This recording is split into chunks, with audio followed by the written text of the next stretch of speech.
Welcome to Florida Focus, a college football podcast. My name is Branda. I'm a lifetime Seminole fan. My name is Jared, and I'm a lifetime Gator fan. And today we are putting aside those differences, as always, to bring you the fantastic world of college football throughout the Sunshine State. And this episode is going to be dedicated entirely to the transfer portal. Jared, what a crazy time. So full disclosure, we are recording Tuesday, December 5th around 11:23 p.m., and we're going to give you our takes and updates as of this time. So whenever you get to listening to us, just keep that in mind as we're moving forward. As always, and as tradition, go ahead.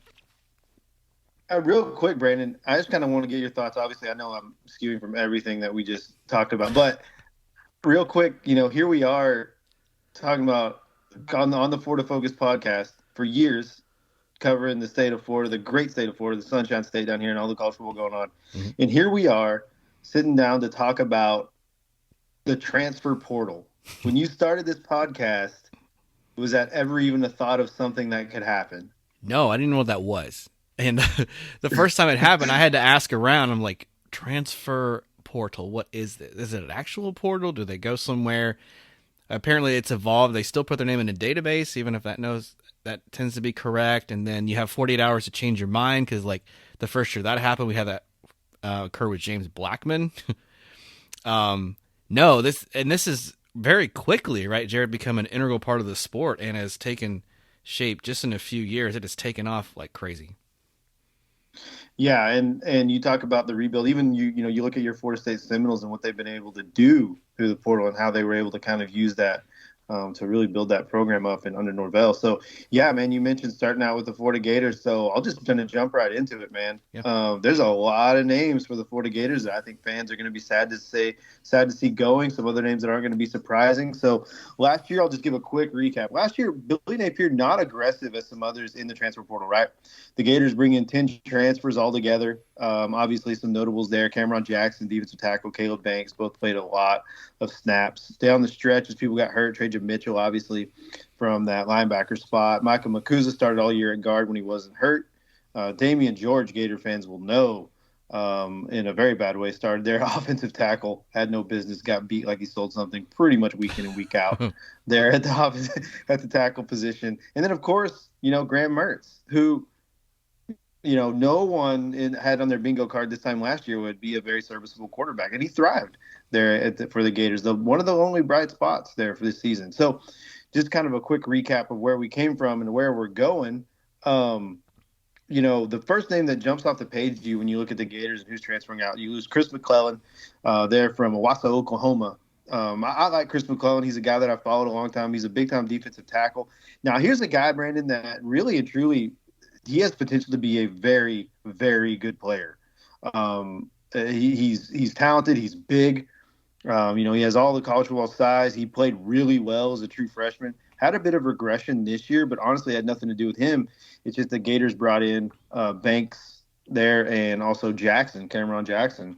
So as Cameron Jackson announced that he's staying, it's not surprising to me that McClellan looked to kind of jump into the portal and look for some other snaps, because that's a guy that could start at many, many places. And I know that Florida's defensive line is not overly talented. I know they're not deep. This is a hit. This is a very big hit for the depth of Florida Gators. And this is a guy that could have earned a spot in a starting position because he's that talented. But I get it, right? You don't want to be the guy that's going to spell Jackson and Banks in year 3. You don't want to do that. So, I look for him. I love McClellan, man. He's got a lot of heart. He's from the 918 out there in Northeast Oklahoma, and he's funny because he lists his from as North Tulsa, which is hilarious to me because Owasso's a whole different town. But he's got a lot of love for Tulsa, and I think he's going to be a miss there for the Gators. He's going to be somebody that's missed. Caleb Douglas, of course, jumps out of idea page. Now he's the guy that was hurt all year, but he's a wide receiver. He's big. He's tall. He's rangy. He's there from Texas. I wouldn't be surprised to see him show up at, a Baylor or a TCU or an SMU or something like that. He's another very talented wide receiver. But once he got hurt and with the emergence of Wilson and some of the young guys, it kind of made sense that he would jump into the portal. Even with Ricky Pearsall coming out, Gene obviously took snaps early on before he got hurt. So, you have a huge youth movement at the wide receiver position, and you're going to bring in some portal players too. So it makes sense to me. Obviously, Max Brown there, the backup quarterback, jumping in the portal. Odom never really played that much. Kamari Wilson was a big time get for Billy Napier and company back when they first started in 2022. He was, I think, their only 5-star player. He was a safety there, committed to Florida over Georgia, but never quite found his stride there. His coaching staff had asked him to move the linebacker. He really wasn't feeling that. And then obviously you saw Miguel Mitchell kind of take those snaps. And then this year, Jordan Castell is a true freshman. So kind of got lost in that depth chart, and he's going to test the waters. I think he's a guy that'll come on. Outside of that, you have a bunch of guys that, they're going to go to smaller schools and kind of finish out their careers. But some big notable names there for the Gators, and especially Chris McClellan and Caleb Douglas kind of headlining that transfer out class. So there's going to be some losses there and some holes to fill.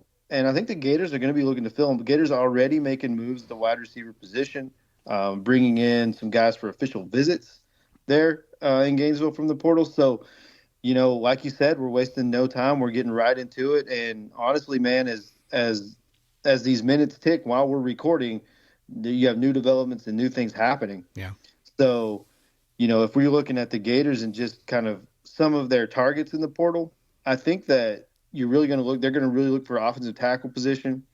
They're going to look for some wide receivers. I wouldn't be surprised if they go for a running back. Arkansas running back Rocket Sanders announced he's in the portal. I don't know that he's a guy that's going to visit Florida, but he had 1,400 yards, 10 touchdowns in the 2022 season. So I wouldn't be surprised. They're going to look to bring in some sort of depth there with the potential that ATN. There's a lot of rumors out there that he could jump the portal. I don't see that happening, but rumors that it could happen. So as we move on to the world of NIL, man, you never know. So Florida definitely got some holes to fill. They did just offer an offensive tackle there from a JUCO, and they have a few guys coming in on OVs already. So, like I said, man, portal is jumping there in Gainesville. Yep. So I was going to ask you, the Gators have a lot of good prospects coming out of high school, and if memory serves, they're probably going to finish in the top 5. How do you think that factors into what Billy Napier does in the portal this year? Man, that's a great question. I think there's a few things there where you're going to have to address. When you look at the Gators recruiting class, there are some glaring misses. It's highly ranked right now, but you're going to have to really be able to hold on to a few of those guys. Amaris, defensive tackle, Amaris Williams comes to mind. Ohio State heavily, involved in maybe trying to flip him. And then 5-star safety, Xavier Filsaime, he's down there, so you're going to have to try and hold on to him at safety. But when you look at Florida's class, what you really see is just a big hole from an offensive line standpoint. Fletcher Westfall is committed to you. They're out of Virginia. He's a big time recruit, a top 100 guy. He committed to Gators over Clemson. Now, he's an offensive tackle and maybe one of the only true offensive tackles the Gators are going to have on the roster. So I think the Gators are going to really look to fill that tackle position, really going to look to step up with the O-line. George is not a guy that's going to be able to start for you. I think that's proven, right? So you may be in a situation where you're looking to replace 2 tackles. And they're going to have to come from the portal. And those tackles, man, as you know, in the portal, man, it's going to be tough because those are going to be premium positions, and everyone in the country is going to be, looking for those players. So I think that when you look at the recruiting class and how it's going to affect the portal moves, you're going to be looking at lines of scrimmages, and also maybe a linebacker position, maybe a defensive back even. Early on with some of Florida's portal offers, it looks like that they're kind of targeting, potentially a couple of DB players, which would make sense.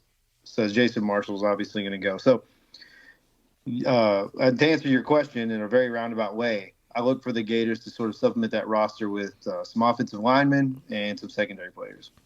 All right. Are there any national players kind of on the scope that you're like, maybe we could kind of grab this guy, kind of a hot name, maybe a commodity to help the Gators out? Yeah, man, phenomenal question. So one of the guys that's already got a visit planned, I believe, is San Diego State offensive tackle transfer Brandon Crenshaw Dickinson. Obviously, he's going to be a graduate transfer from San Diego State. He's 6'6", he's 310 pounds. He started 39 games. He's got a lot of play time, but also he's the guy that has some draft, buzz from Phil Steele. So There's a guy that looks like, hey, that's a guy that could be immediately an impact player for you. Another guy that keep an eye on is Ohio State safety Cameron Martinez. Another guy that I could be wrong, but I'm pretty sure at this time has scheduled a Florida visit. Now he's a two-way player. He's kind of being looked at in the portal from an offensive standpoint and from a defensive standpoint. But I think safety is going to be the move there for him. He's also a graduate transfer. He was only a backup there at Ohio State, but Florida Gators need all the help they can get in the secondary. If you watch any Florida Gator games, you know that secondary is rough. Two other names I'll throw out there. There's a cornerback from Kansas State named William Lee. He's 6'3", 185 pounds, big time corner. He's going to be visiting Florida too, so there's a lot of interest there as he sets up his visit. And then Louisiana Tech Cyrus Allen, he's a wide receiver. 46 catches for 700 yards there last year. So obviously some names to watch out for if you're the Gators. Maybe not the most marquee names, but those are the names that I feel like could come in and make an impact early on. Okay, fair enough. Any other thoughts on the Gators? I was going to jump to Florida State a little bit. If you think of a Gator or you get some news incoming, you're welcome to add it any time, though. Yeah, no final thoughts there. I think we're still in the early stages for the Florida Gators in the portal. Billy Napier made a crucial mistake last year in waiting to really kind of get going in the portal. And this year you've seen a much more aggressive approach. He still has two, potentially three assistant coaching positions to fill. Rumor is that one of them has been filled in that secondary coach. And so we're still waiting on that official announcement. And then obviously the D-line coach is a big name that, people are kind of really clamoring to see who he fills in there. The way that the recruiting trail is shaping up, and if you read the articles and the message boards, is that these recruits have kind of been told who's going to be those coaches, and even had some of them on their visits. So like as the Gator coach. So it appears that Napier has potentially made those hires.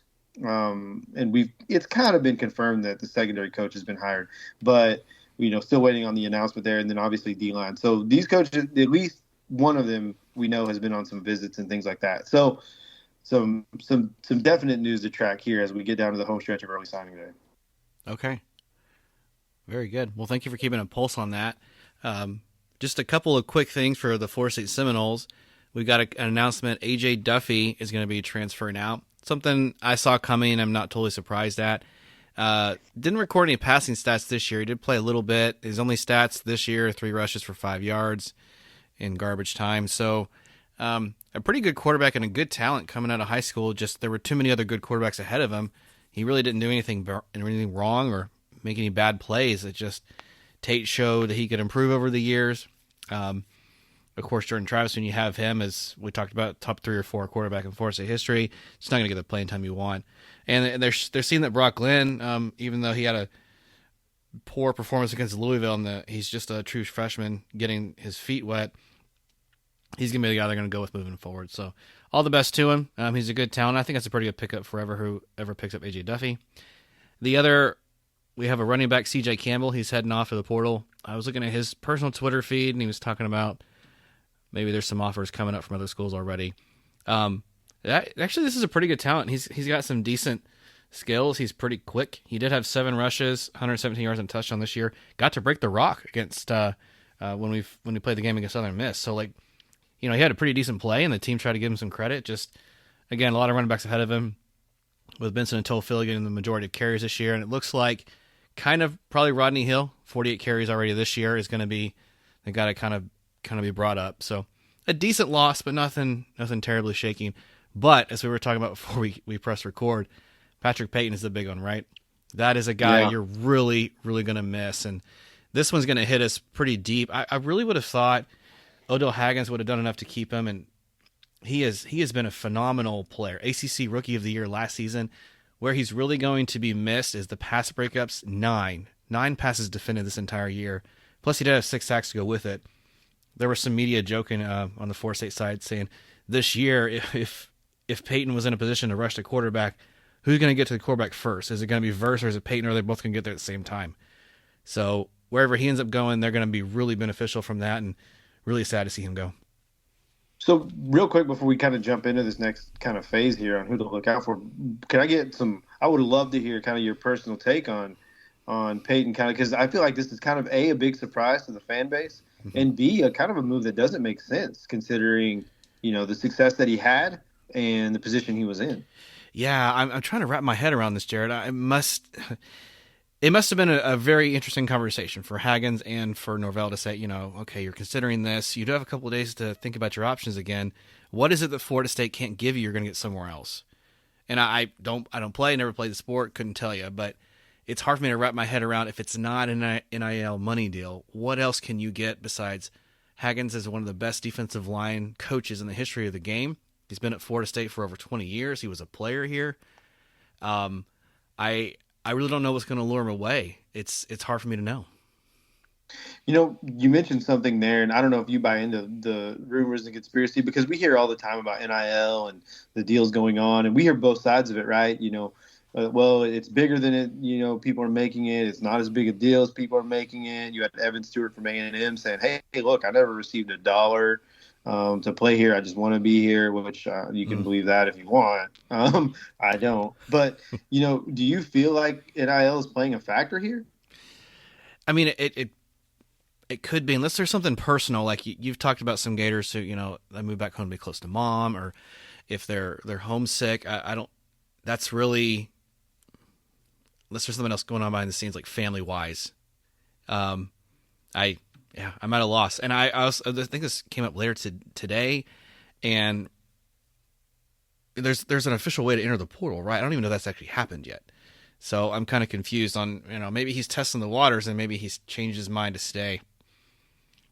I guess the next 48 hours will tell us for sure. And as we're recording here, Brandon, I think I don't know if it's as we're recording or if it's something I missed, or maybe you mentioned it and I missed it.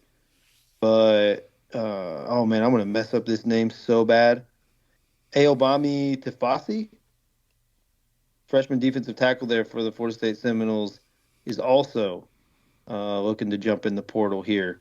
6'4", 299 from Baltimore, Maryland. Okay. Didn't see a lot of action. Don't know how many snaps he ended up playing this year. The depth of the offensive line is a little bit of a concern because I would say this entire season, Jared, we probably played each start 2 to 3 maybe offensive linemen where you actually wanted them to be. And they kept moving guys around. We never could get anybody healthy this entire season to make it work. We still did a great job figuring it out, though. But the depth is still going to be a problem. I would have thought over the last couple of years we've done a better job keeping guys like him or recruiting guys in to make this happen. Because you can't just – that's one of those positions I think we both agree. You can't just plug in a guy from Western Michigan or a freshman who's 18 years old and they just be right away. You have to have guys at that position you develop 2 or 3 seasons in. Yeah, and I kind of feel the same way about Quashon Sapp there for all you guys who also entered that offensive tackle. He was a guy that needed a lot of development, I thought, kind of coming in. And, obviously he's a young guy there, but I kind of feel the same way in that when you're looking at the portal and you're looking at, what you can get out of that, he was the guy that was probably going to get jumped, right? I think in Sapp, and maybe the same way with Tafasi too, in that as Mike Norvell proven, right? Portal proven what he can do in the portal. That those were guys that maybe that's where you hear those reports where coaches have those conversations and they're like, hey, you know what? Like, probably not working out. Might want to free up a scholarship. Kind of conversation, kind of those tough conversations we've been hearing about. So maybe those 2 instances aren't necessarily big losses for Florida State, as maybe they kind of have plans to kind of use those scholarships elsewhere. Yeah, that could be it. Speaking of, I don't know, breaking news is the right term, but a defensive tackle for Florida State, Liam McCormick, also announcing he's going to leave. Doesn't really worry me now. Odell Haggins had a blip a few years ago where the defensive line kind of went down a grade or two, but I think he's built it back up. And I don't know. This is kind of interesting here. I don't think we've seen a lot of attrition like this over the years, but on his official Twitter account, he was thanking the staff, and he seems to be leaving on good terms. 6'3", 285, claims to be from New York. So we'll see what happens there. So what I do have some guys I want to talk about in regards to Seminoles, Brandon, but you bring up another question for me, and I really appreciate your knowledge of your team and just how well. So what is that defensive line kind of looking like? So say we get through the bowl game, say that obviously Florida State beats the Dogs, shouldn't be a problem. Um, Overrated. I hope you're Just right. in general, Kirby Smart with a stupid haircut. So, anyway, that's neither here nor there. But what does that look like? Because Mike Norvell did a great job in the portal, was able to bring in guys like Fisk and Verse. What is that defensive line sort of looking like as we enter spring ball, even before we kind of bring in some of these new transfers? Yeah, it was going to be Peyton to carry the line, and so now that throws that pole position up into a question mark where you say, okay, well, if we already see some guys like Liam McCormick leaving, are we going to continue to get production? If memory serves, we have Verse leaving, Fisk is leaving, Fabian Lovett. I'm not sure if he has another year left. He hasn't even played this entire season anyway. And then you had Peyton, so you're essentially starting over, and that's a pretty scary thought. And that's been the strength of this team. It's probably been the most consistent position this year. For the wide receiver core, might have been for maybe a month or so, and then the running backs. But the defensive line is really what's carried this team. Plus, maybe you can help me with the X's and O's here. I'm not totally sure what kind of defense FSU runs because that's not my forte. But we don't typically use a lot of linebackers, and then we're going to lose Tatum Bethune. So how do you factor in what your defensive line looks like when you're losing your best linebacker also? Yeah. I think Florida State's obviously going to be a team that's going to see a big turnaround. Adam Fuller, I believe, right? That's your defensive coordinator, Yeah. right? So from what I've seen, and I was able to watch a lot of Florida State, and I don't want to misrepresent this and have Florida State fans like, you have no idea what you're talking about. But I did watch a lot of that, and what I will say as far as schematically is he's a guy that really did a great job of just utilizing those monster defensive ends. And the way they did those twists, the way they were able to kind of play that inside-outside game with Fisk and Verse and Peyton, they were just really, really sound. Obviously, those guys were very talented. And Fisk, honestly, man, he's the guy that really impressed me down the stretch. It's just how well he just progressed as the season got. He just got stronger and better. And so it's going to be interesting to see because you're losing a lot of talent on that. But I think schematically, Florida State's pretty sound in what they're doing. So I think that when some of these guys that we'll talk about in a second, I think that maybe these are kind of the stopgaps. So I'll jump into that if you don't mind. Yeah, go right ahead. So here's some guys that I think, and again, these are just people that I think. These aren't people that, I don't know what the Florida State coaching staff is looking at. These are just some interesting names that have come up as I've been reading articles. I've been looking on Twitter, hitting some message boards. These are some names that kind of seem to be consensus interest there from the Florida State coaching staff. So we mentioned this one San Jose State tackle. So we're going to talk about another one here. Or obviously San Diego State, sorry, and Brendan Dickinson for Florida. We're talking about kick it to San Jose State. Fernando Carmona Jr., he's an offensive tackle there at San Jose State, 6'5", 325. He plays left tackle spot, and I could easily see him being a guy that gets targeted really early by the Florida State coaching staff. He's only a redshirt sophomore, so he's going to have some years of eligibility. So I think that that's going to be a guy. And then when you talk about losing players like Peyton, potentially, right? Name's not officially in the portal. Maybe it is, maybe it's not. But you look at some defensive ends in the portal. Keaton Wade from Kentucky. He's only a sophomore, but he is 6'5". He's 250. He has great size. 21 QB pressures there just past season. So he's the guy that gets to the quarterback quite a bit. Maybe he doesn't always get home. But I think that's a guy. He's in the portal. I would not be shocked at all to see him end up scheduling a visit to Florida State. And then another interesting name is Samuel Okunlola. His brother actually plays offensive tackle at Miami, but he's at Pittsburgh right now. So Florida State fans may already be kind of familiar with him. Yeah. But he was only a rotational player in the defensive end spot. But if you're able to bring in a guy like him who has good size, good speed, good burst, you put him with Haggins, who's a phenomenal defensive line coach, as you mentioned. I think the sky's the limit there. And I wouldn't be surprised to see, Florida State using that to their advantage. Like, hey, look what we were able to look what Coach Haggins was able to do with Jared Verse. Look what he was able to do with the Patrick Payne. Look what he was able to do with the Fisk. So, these are guys that are going to get drafted, and that's going to be a huge thing there too. Wide receiver Braylon James from Notre Dame. Obviously, Florida State's going to be looking to replace the Keon Coleman, if I'm not mistaken. Johnny Wilson too, or is he still back? Johnny Wilson he's done. He's done. Okay. So Wilson's done. You're going to be looking to replace him. Braylon James from Notre Dame is the name that's in the portal. He's only a true freshman, right? I believe. So this guy he was a top 150 guy, so a big marquee guy coming in. And again, 6'2", 200 pounds. good speed there. So you saw what Florida State's been able to do with those. And then Corey Thomas Jr. from Akron. So maybe not the biggest of names and from not the biggest of schools, but he does play that hybrid safety linebacker position. He could be a safety, he could play in the box as a safety. He tackles really well. So I wouldn't be surprised to see Florida State kind of look for him to kind of supplement that defense. You mentioned they don't use a lot of linebackers, so you don't really need a lot of linebackers, right? So Corey Thomas could be your guy there. The guy I want to talk about, now that we're through all of the fluff stuff, let's get into the good stuff, right? So obviously we have seen quarterback after quarterback jump in the portal. Nate Johnson from Utah, who's basically like a track star, runs like a 10.5, 10.400 meter, just a blazer. We've seen him jump in the portal. He's going to be in there. We've seen Dante Moore from UCLA, phenomenal talent. They're jumping the top. But the guy I want to talk about, and the guy I want to hear your thoughts on, Florida State obviously is going to have to replace Jordan Travis. Maybe Tate's your guy. You do have a 5-star coming in Luke, right? Who's going to be a phenomenal in the future of the program. But is it a situation where the Florida State coaching staff could give quarterback Dylan Gabriel, who called to come maybe be a stopgap for the Seminoles?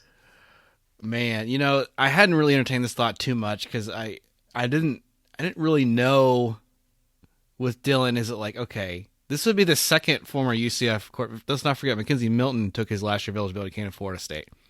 That was a down year for the Noles. He did end up playing a couple of games to start a little bit, but a very different skill set, and he's coming off of a life-threatening injury. No joke, not exaggerating. Dylan Gabriel would come in ablazing, and here's my fear. I look at the Gators, and I see what Mertz did this year, and he kind of surprised some people, right? This was a better fit than most people thought, yourself included, I think. Yeah. Florida State did take a transfer from Notre Dame a few years ago, and it didn't work well at all. Players didn't like him. He's played a few games. We sub him back out. And I've been hesitant to take a QB like that ever since. Jordan Travis, he was a transfer himself from Louisville, but he was there for such a short time. Most people forgot it. That would be interesting. Since the offensive line's kind of been in flux, I don't know what kind of transition you make for a left-handed QB and how that factors in. What may work to your advantage is you're losing Johnny Wilson and Keon Coleman. Coleman's going to the NFL for sure, and Wilson's done. Don't know if he makes it. He's dropped too many passes that we've talked about. He's just freaking tall.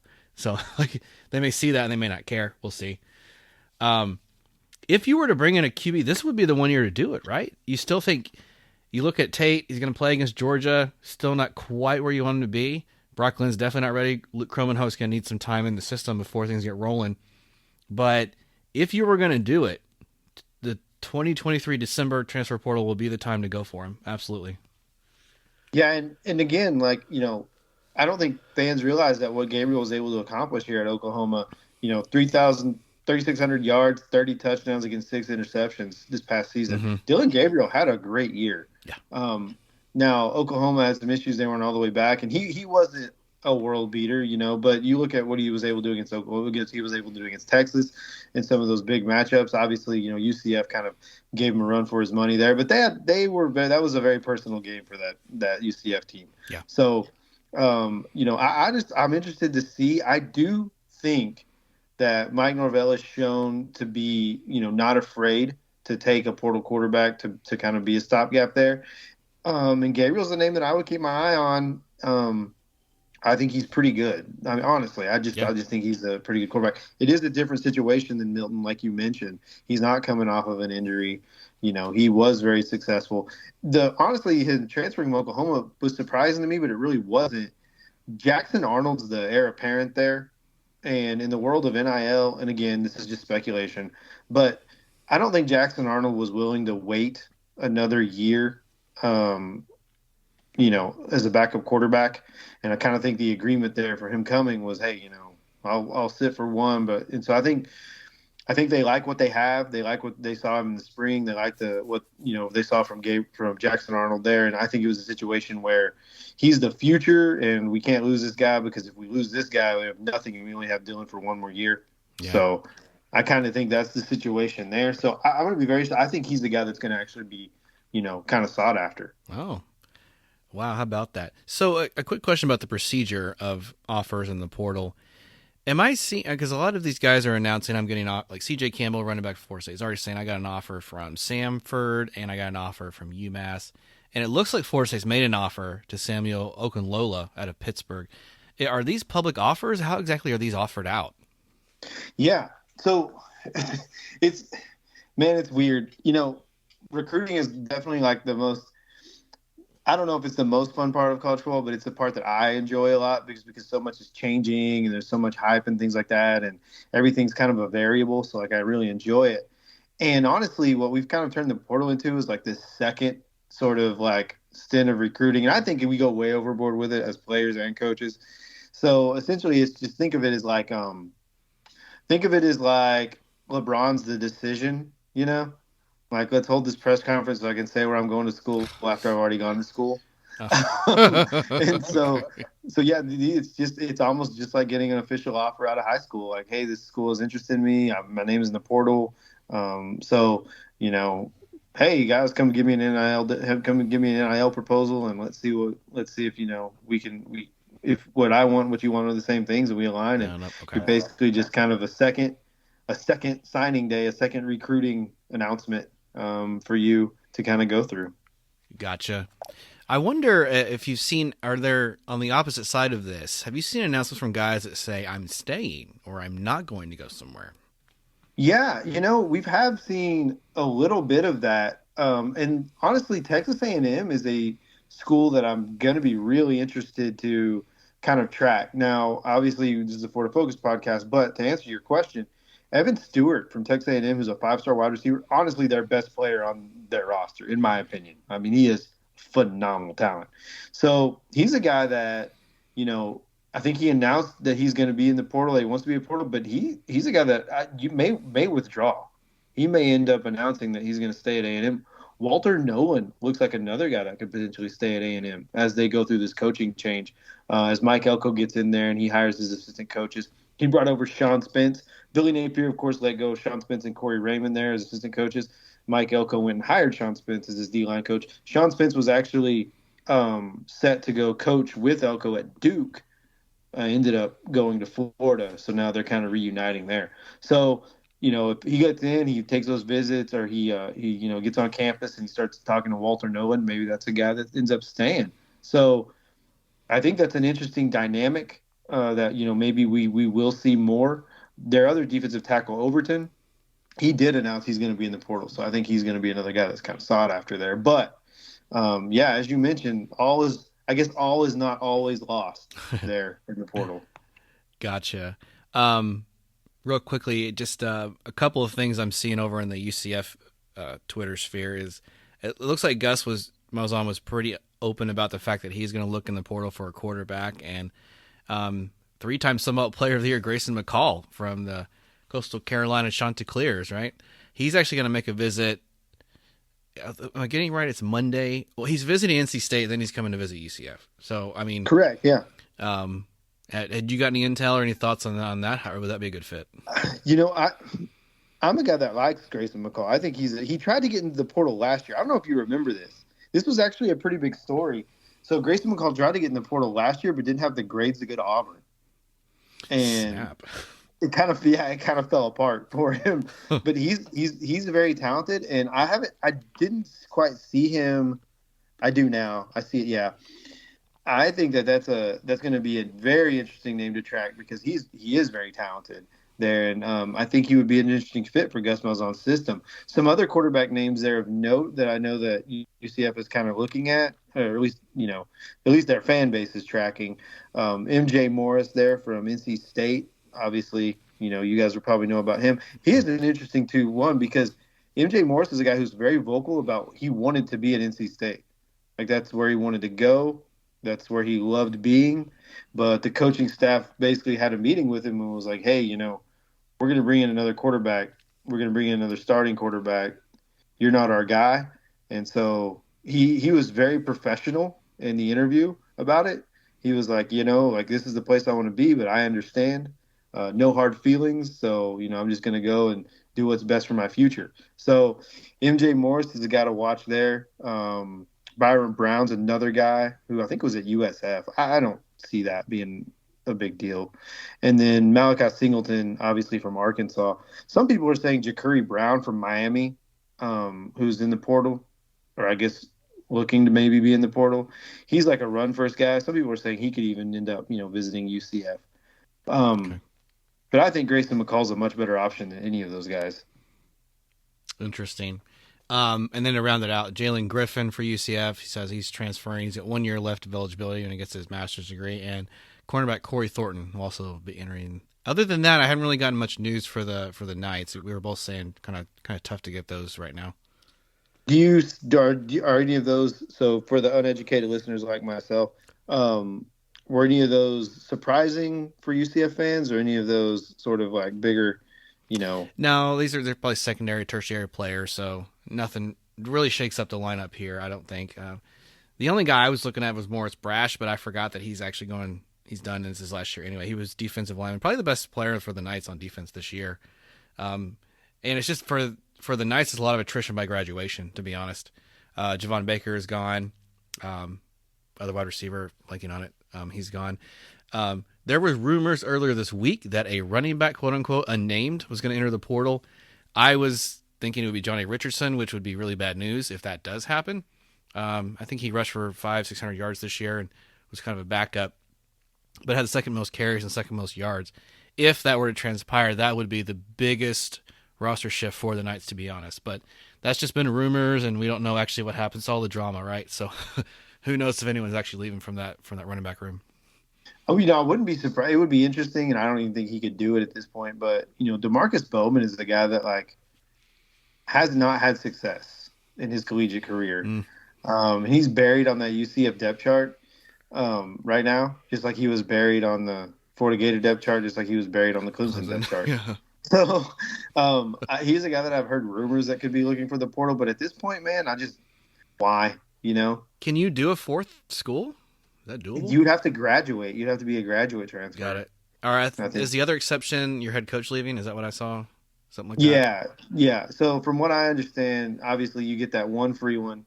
And then if your head coach leaves, you obviously get to, jump in. And then obviously if you're a grad transfer. So, I mean, potentially he could be it. And we've seen this, right, at other schools where we have JT Daniels went to 7 different schools. Probably not that many, but honestly, probably that many. Yeah, so we've seen it before in the world of it, but yeah, it's going to be interesting. I do think Gus goes after a quarterback. I really do. I was vocal all year long, right, about the need there and what I would like to see there.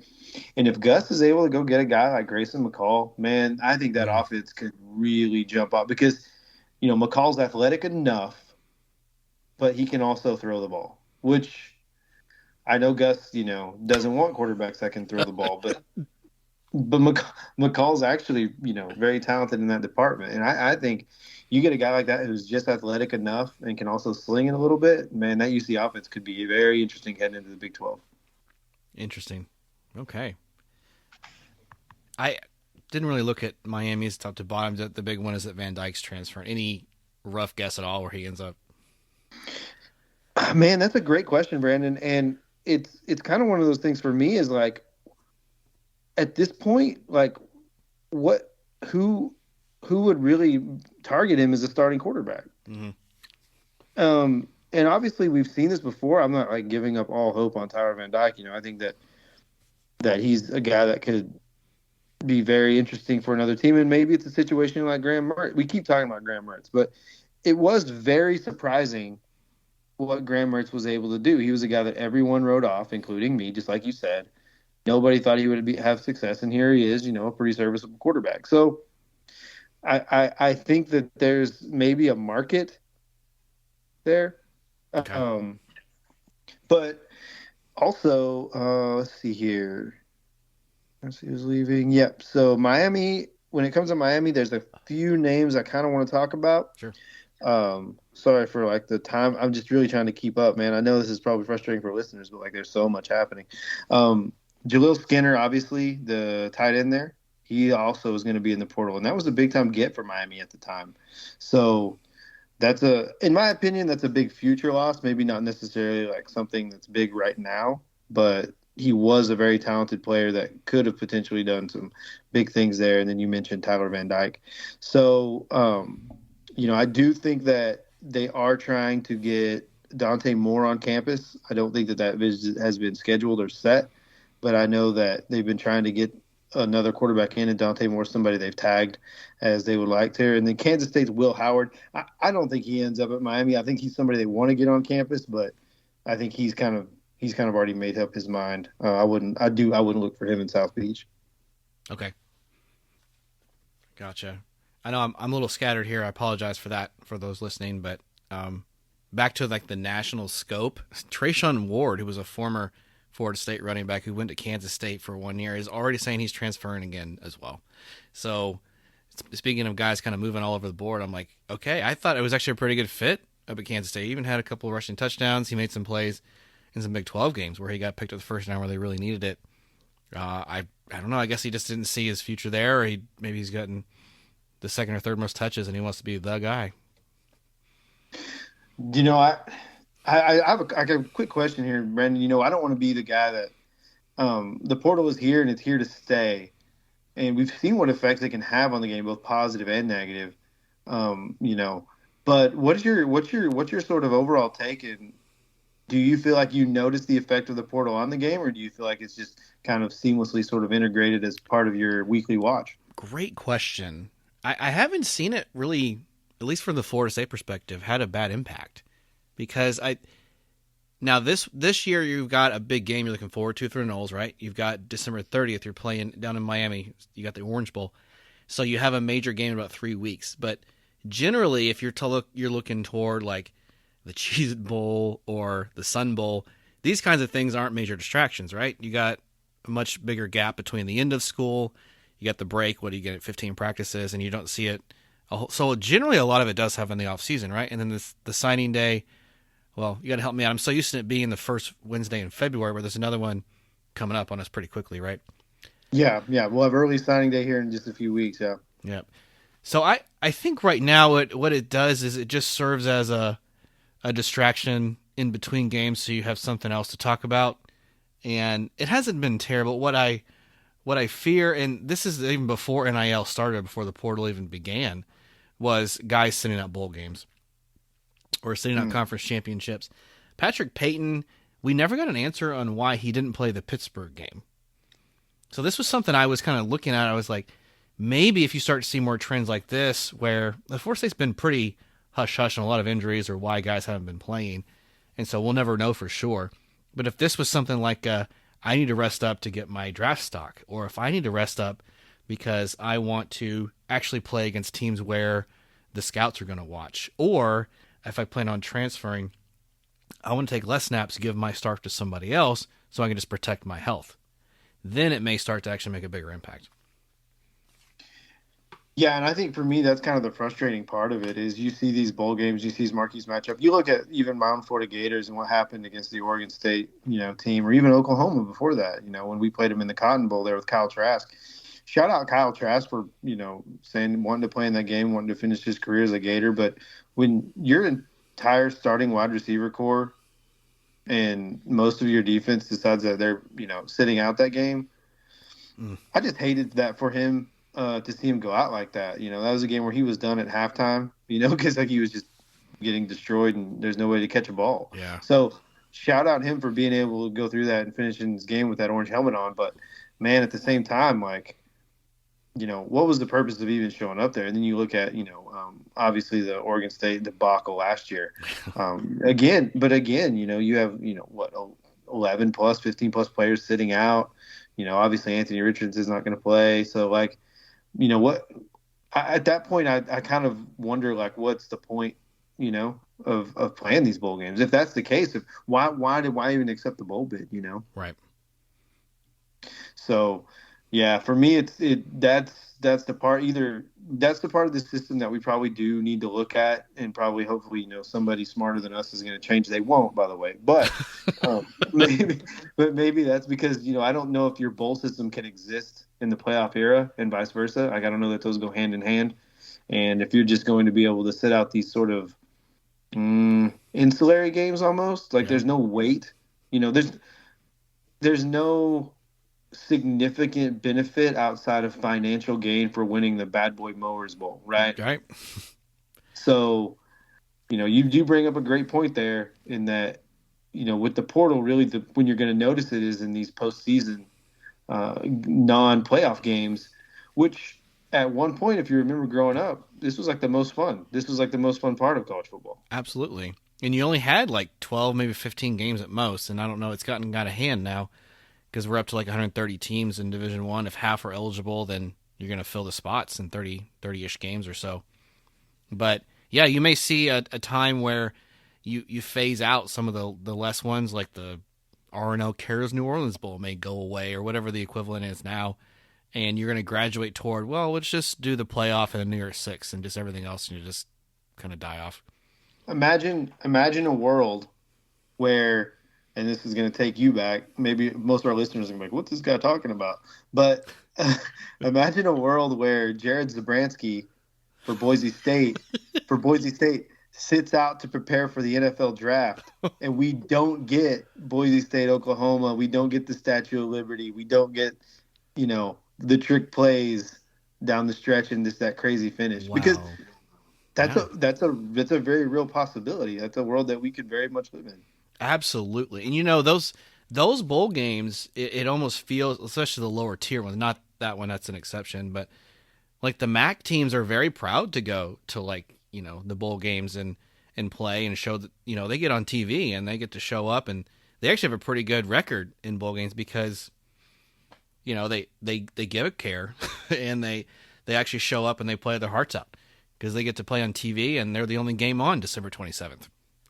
Yeah. And there's so much fun to watch. Yeah. I mean, you can say what you want about like these lower tier games, like the Pinstripe, which I already mentioned the Bad Boys, but the Pinstripe Bowl, or what's the one in Shreveport, the Independence Bowl. Yeah. Yeah. So I mean, you can say what you want about these things, but man, I love just sitting around, during Christmas, sitting with the family, and flipping those bowl games on and kind of just watching these like kind of different and crazy marquee matchups. So Sure. yeah, I hope it's something we can figure out how to keep, but I guess we'll see what happens. Yeah. So I do want to jump into a little bit of recruiting if you have some time here. Please go right for it. Yeah, so I kind of want to talk about the Florida Gators. Obviously, their class is going to be head by a five-star quarterback, consensus five-star quarterback, newly re-ranked DJ Lagway from there in Willis, Texas. He's the guy, Brandon, that had like a video game season. I don't know if you followed much of DJ Lagway's sort of efforts throughout the year, but he was a guy that just put up, insane monster numbers and really kind of was unprecedented. Obviously, they play in 6A there in Willis, Texas.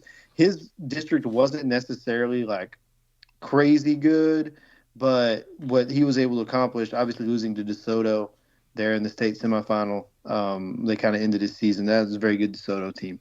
But, you're talking a guy that, just check this out, Brandon. All right, this is one season of high school football. Hit me. If you're ready for this, all right? 4,269 passing yards, 73% completion percentage for only 56 touchdowns against 8 interceptions. Oh my gosh. All right? Not only did he do that, he decided that at the same time he was going to rush 84 times for 845 yards and another 15 touchdowns.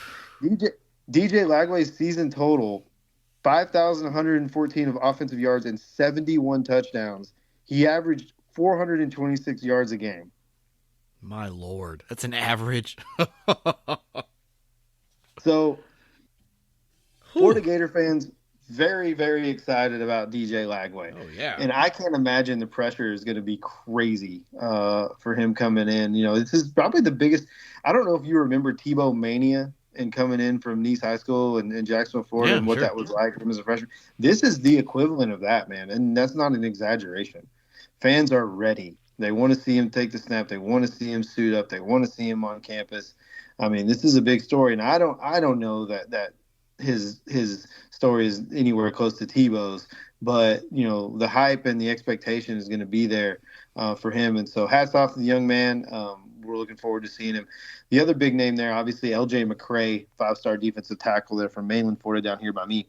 6'6", 260. He's the number 6 overall player in the country. And then, obviously, I mentioned Xavier Filsam, their five-star safety. So, Florida Gators have some guys coming in. Miles Graham from Buchholz High School, son of Ernest Graham. He has been all over the field. He's a guy that's going to get bumped up in the rankings too. He's people are very excited about him. Obviously, anytime you get a legacy player who has a lot of talent, it's going to be very exciting. So, two-way player there for Buchholz there in Gainesville. He plays running back as well as linebacker. Some names to watch for Florida State and Florida. Five-star offensive tackle Jordan Seaton announces in 2 days. So 2 days from where we're recording, Jordan Seaton's going to announce. Everyone and their brother wants him. I don't know where he goes. No one knows where he goes. He's done a great job of keeping his recruiting close to the vest. Could be Ohio State, could be Notre Dame, could be Florida State, could be Florida, could be Tennessee. I don't know, man. He's done a good job of doing that. So that's going to be a big name to watch down the stretch. And then obviously Xavier Mincy, five-star. Well, he's a four-star defensive back from down here. Kind of same mainland, same school as L.J. McCray. He's another guy that could be deciding between Florida State, Florida, and Miami. So some names to watch there for the Florida Gators. And I'm going to jump right into the Florida State Seminoles. So, Please. Obviously, we mentioned Luke Kromenhoek. I believe that's how you pronounce his name. I'm sorry if it's not. I got you. That's what I say, too, whether it's wrong. Yeah, so he's a big-time quarterback there. And I know Seminole fans are just as excited about what he's going to be able to do. Finished well at the Elite 11, looked good all year long. So, I think he's going to be an exciting guy there as your campus. Maybe he's a guy that could come in and play early. I don't know, man, but he's definitely very talented, and I know they're excited.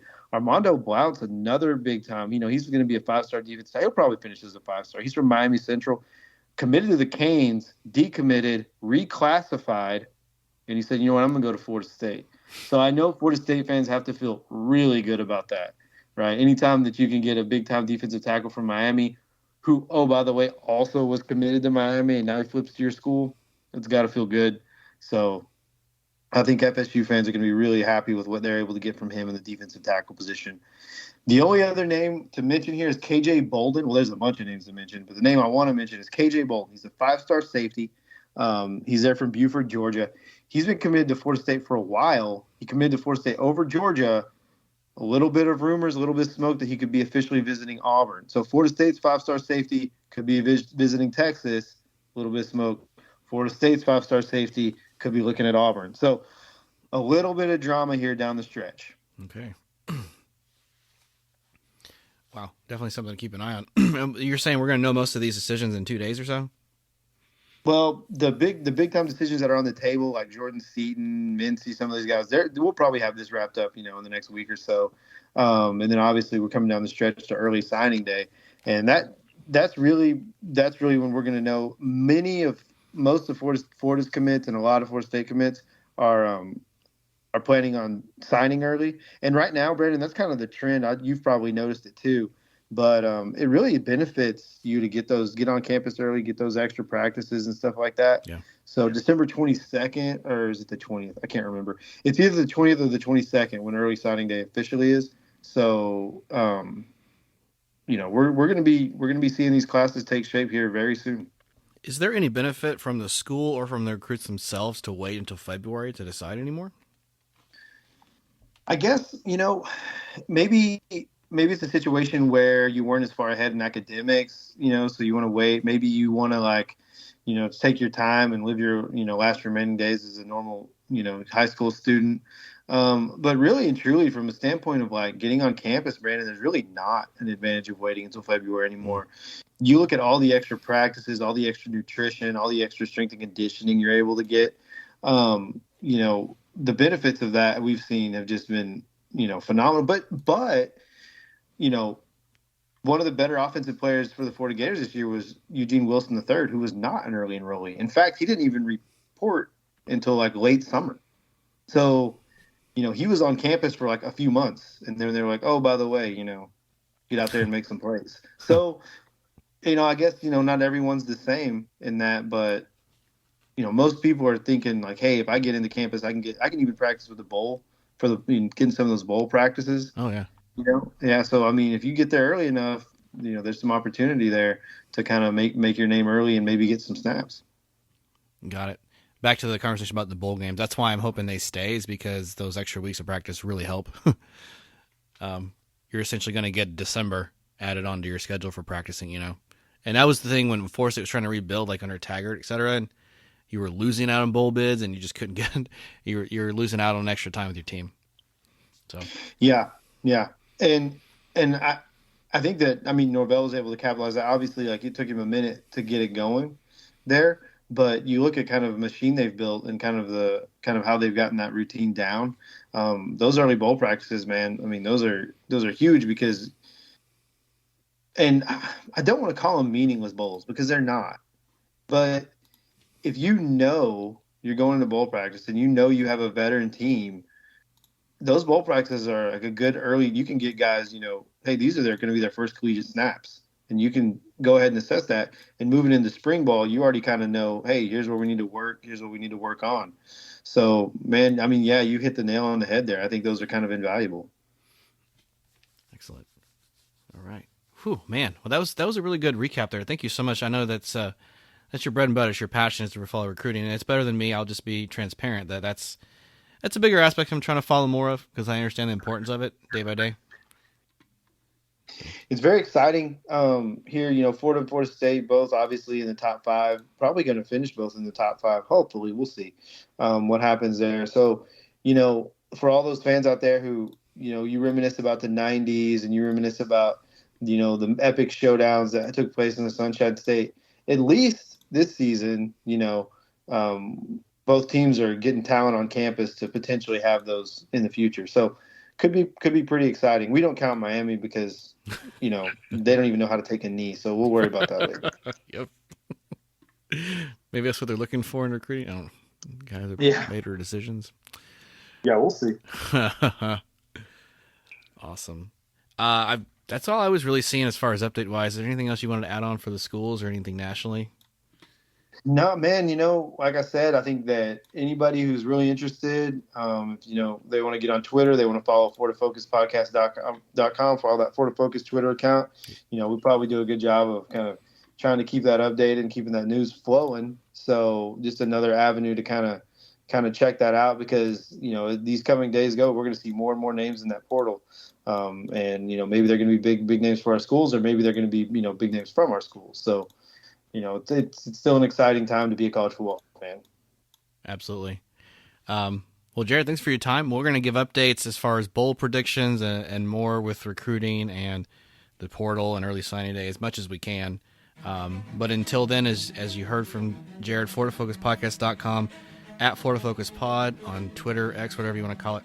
It's the best way. So thanks to the fans for listening. Jared, thanks for your time. It's been a fun one. This is Brandon saying go Noles.